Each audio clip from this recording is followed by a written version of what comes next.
Hi guys, welcome to this video today. We've decided to do a sit-down video of Saudi Arabia, our trip to Riyadh, to hopefully maybe help you if you ever decide to visit there. We're going to give you a bit of an insight into the travel costs, food costs, what it was like staying there, how much it costs, and everything like this as well. So definitely help you plan your trip to Riyadh. To kick off, we're going to start with water. Now obviously when you're in very hot countries, you need to make sure that you keep well hydrated. It's a very dry kind of heat in Saudi Arabia, so we always had water with us. But what we found is going into places like coffee shops, whereas like in Kuwait, it's just kind of a normal thing. You ask for filtered water, you get that with your coffee. If you go into a restaurant in Saudi Arabia, it wasn't really a thing. If you asked for it, they didn't have it.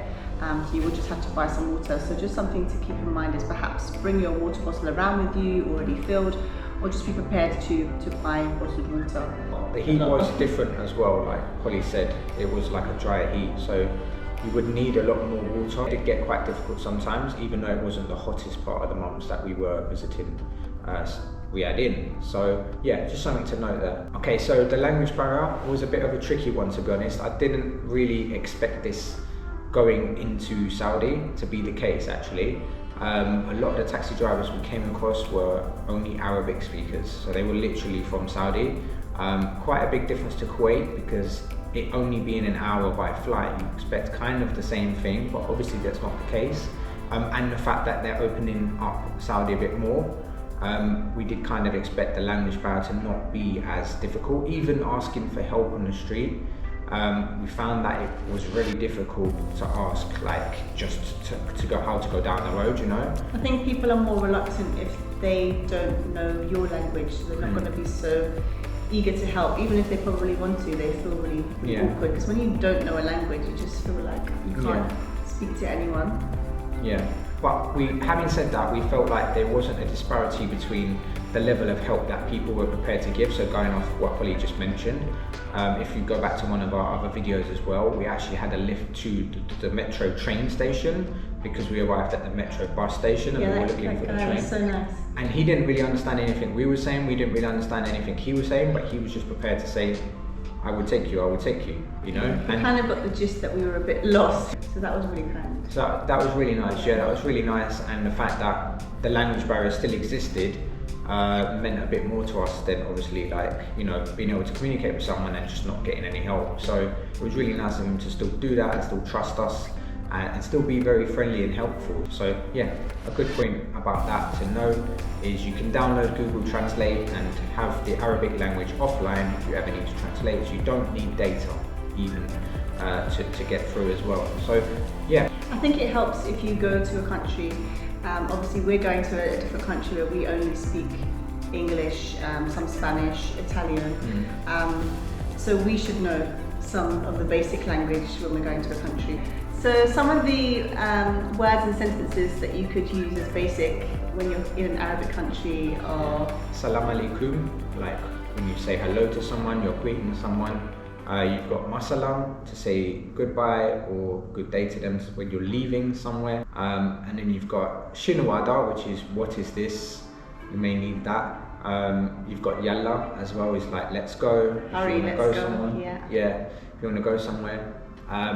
You've got wallah as well, which is oh gosh sort of thing. Or like what do you mean? Yeah. They have a lot of different kind of words that go in between sentences. Like multiple meanings of a similar or same word. And you've got mia mia as well, which is good. Like, so if someone's asking you how are you or hello, you can say like, yeah, mia mia, everything good. Or shway shway is like slowly, little.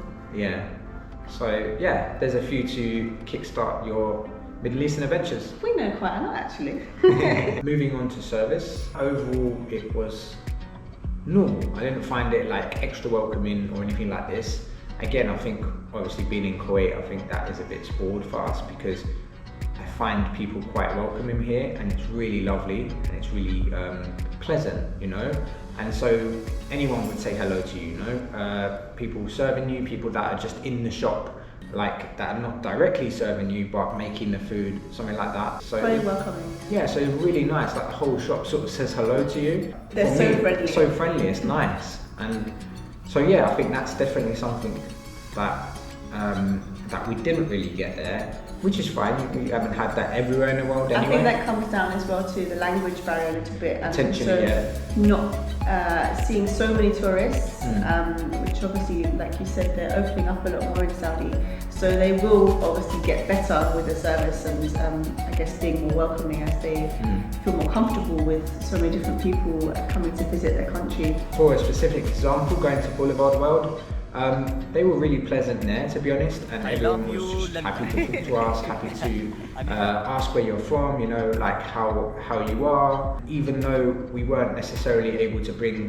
the camera in and film, they were quite pleasant and respectful. You know, they weren't like sort of getting upset. I think it's probably us getting upset, more about the fact that it seemed a bit strange, but I mean, that's understandable. And yeah, all in all, pleasant experience with hospitality, with service, and just general friendliness. So moving on to transport. Now, this is one we found a little bit difficult in terms of taxis. So there are different taxi companies, and we found the best to use was probably Uber. There seemed to be sometimes a discrepancy with where they were coming to pick you up and where they were taking you to. Sometimes the drivers were not really aware of perhaps the area, so that got a little bit difficult sometimes. We ended up getting to where we needed to get to in the end. There were issues with the taxi even arriving, and that usually would happen when the traffic was high, and sometimes taxis don't want to sit around in traffic, which makes sense, but at the end of the day, if you're paying for a service and you need to get somewhere, you expect the taxi to at least turn up, and that happened a few times, which was a bit unfortunate. But generally, taxis were quite friendly, accommodating, and obviously there's different tiers of taxis you can get, makes the price difference as well. And then obviously you had use of the metro, the train. They did have metro buses as well. They were called the same thing, so that was a bit confusing. Just make sure that you're going to the right place if you need to go to get the train, to perhaps check in with wherever you're staying, at a hotel, your Airbnb. The metro train itself was a really nice way to get around, very clean experience. Yeah, very pleasant. And really cost effective as well. Was so good. It was great. Like they charge by the hours, as you may know from one of the videos, and it was really affordable. Yeah, like nothing in comparison to London. It's quite expensive. I would also say it probably be a good idea to hire a car in Saudi Arabia. It just seems like in the Middle East, that's generally how people get around with a car. I mean, you're in the desert, so it makes sense. So that could be another option for you if you're planning to stay for, say, more than 3-4 nights. Yeah, especially if you're not planning to stay only in Riyadh, because Riyadh is super trafficy. It was literally an hour of traffic all the way back to the airport. So I wouldn't recommend getting a car if you're only staying in Riyadh, but if you plan to visit neighbouring areas and even potentially another city, then yeah, definitely a good opportunity to get a car. Petrol's fairly affordable in the Middle East anyway, obviously depending on where you're staying and how many days you're staying for. Okay, so the cost of eating out is next. So as you saw from our previous videos, we had some deliveries from the famous app called Hunger Station, and we noticed that it was fairly affordable to eat what we ate. We did end up spending about £20 to £30, and generally had like mixed grills, lots of rice, salads as well. So we would say that is fairly reasonable, and in comparison to Kuwait, I would say very similarly priced as well in terms of taste, food quality. Portion sizes were portion sizes as well. So yeah, fairly good with food. Coffees, not the cheapest, slightly more expensive than Kuwait, I'd say, but generally you'll pay roughly around £5. In Saudi, we noticed it was slightly higher, about £6. So commonly for some places it was £6. Caribou coffee, which is also in Kuwait, was actually slightly cheaper. It really depends where you go, but if you do like coffee and you do like lots of Middle Eastern cuisine, try to research this before you go, because then you'll know sort of places that you want to stop on your journey. Another example, when we were in the Bijari Terrace area, we noticed the prices were quite steep there just for coffee, for food in general. And even the Cafe Batil, which was among the ruins, was a lovely cafe set with the view. So that was not cheap at all. That was like the cost of a That was very meal. bougie, yeah. Very, very bougie. And Really nice. Yeah, it was really nice. It was a great experience. But you can pay a lot for that. So Yeah, it really does expect depend. to pay a little bit higher than a normal Yeah. cafe. Or Yeah, so like £6 to £7 for a coffee is fairly pricey, I would say. While we were there, I got very sick. I'd already been ill, so it was nothing to do with being in Saudi. So that meant that we couldn't really eat out as much as we wanted to. We did want to experiment with different places to eat, to show you guys as well. Going into Boulevard World, they had lots of different food from different countries. So we did try to sample the foods that they had on offer there. And again, the costs were Very commercial pricing. Yeah, very commercial pricing. London prices, basically, in Saudi, which I didn't even expect, really, to be honest, even though it was a very commercialized place, especially welcoming tourists there. I feel like the price for entry wasn't too steep. I thought that was okay, considering that you can go in there, spend 4 odd hours in there, and it's an amazing experience. Everything that you see there is super cool. It's so much fun.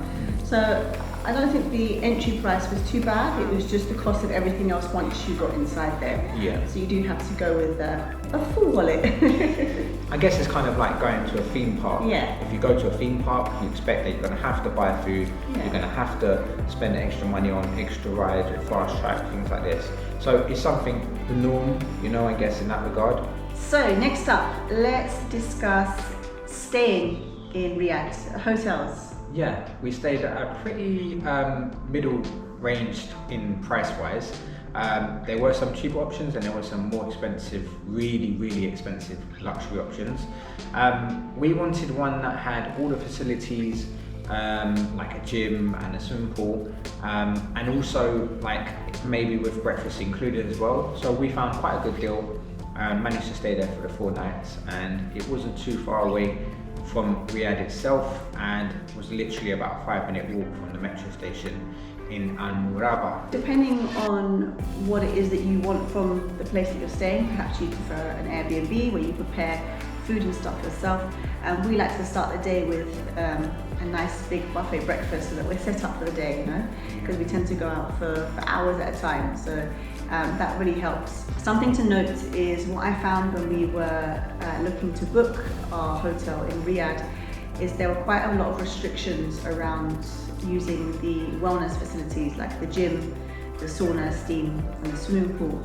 Saudi has come on leaps and bounds in terms of women being able to drive, women can work, but when it comes to places like in hotels, there were quite a few restrictions where some hotels don't allow women to use the facilities, or there's restricted times. So for example, women could use the gym between 7 to 9 a.m. in the morning and then another 2 hours in the afternoon. We found that in a lot of hotels. Luckily, the place that we stayed in, it wasn't like that. It was open for everyone, men and women, to use 24 hours a day, which is fantastic, even though I didn't get to use it because I was sick. But they actually had the sign there that Holly specified about the restrictions of when men can train and women can train. yeah, they used to have the restrictions. Used to have it, but it was more open now. Yeah. And to be honest, when we went up there the couple of times that we did, it wasn't many no one in people. there. If anyone there, it was rare to even see 1 or 2 people. But I would suggest definitely reading all the reviews, because that's what I did for about 10 different places.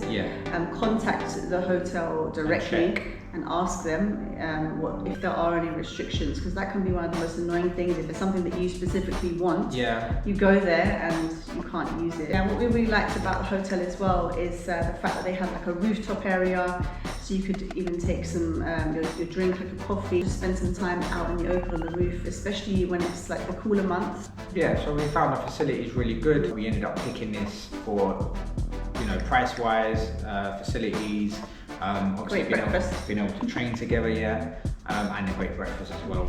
So to wrap up, would we recommend a visit to Riyadh, Saudi Arabia?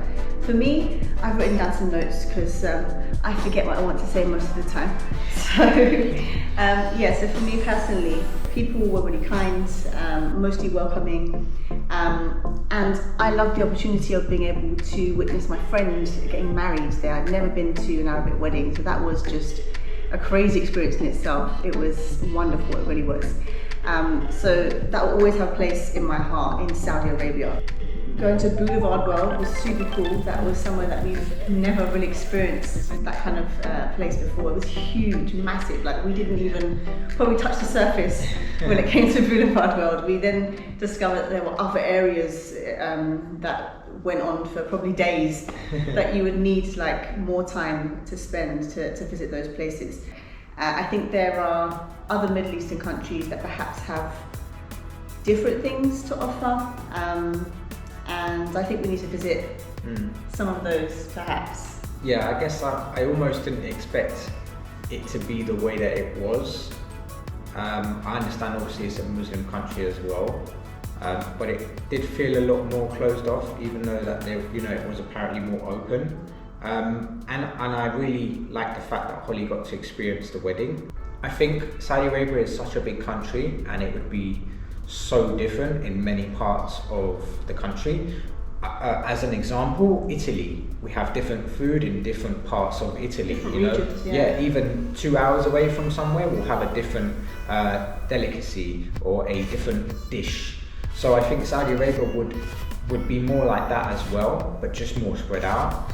And I probably think Jeddah would be a lovely place to visit, but I think Riyadh was really busy. Really busy all the time, busy getting anywhere, any time of the day or night.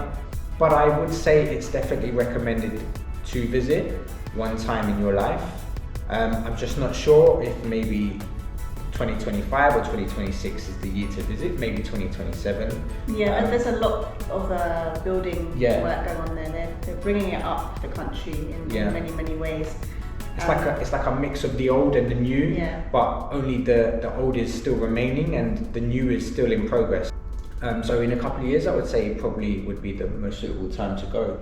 So guys, that was our wrap up of Saudi Arabia.